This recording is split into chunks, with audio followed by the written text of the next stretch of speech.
নীরব আমাদেরই খুব কাছের ছোট ভাই এবং জুলাই আন্দোলনের প্রথম সারির একজন আমাদের সহযোদ্ধা।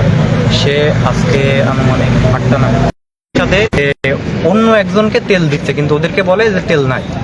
এমন অবস্থায় ওরা ফেরত এসে জিজ্ঞাসাবাদ করতে গেলে কথা বাকবিতণ্ডার একটা পর্যায়ে চলে যায়। এমন অবস্থায় ভিতর থেকে ওরা বড় বড় রামদা বেরি করে হুমকি দেয় এবং এমন এক পর্যায়ে ওর মাথায় কয়েকটা আঘাত করে। তখন জরুরিভাবে ওকে সদর হাসপাতালে নিয়ে গেলে পরে ওখান থেকে ডাক্তার তাকে মৃত ঘোষণা করে।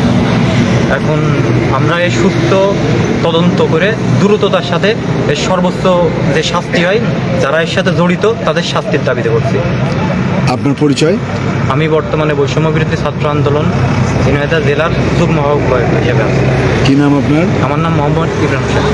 সরি, মোহাম্মদ ইমরান হোসেন। কোনো কর্মসূচি আপনাদের?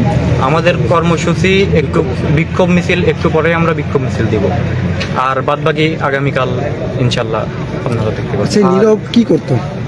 নীরব আমাদের সাথেই আমাদের সহযোদ্ধা।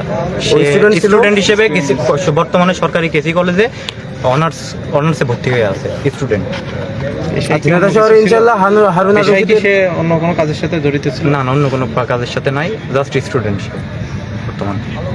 নীরব কি গাড়ি মোটরসাইকেল যোগে তেল দিতে আসছিল না বোতলে তেল নিতে আসছিল? মোটরসাইকেলে বন্ধুর সাথে।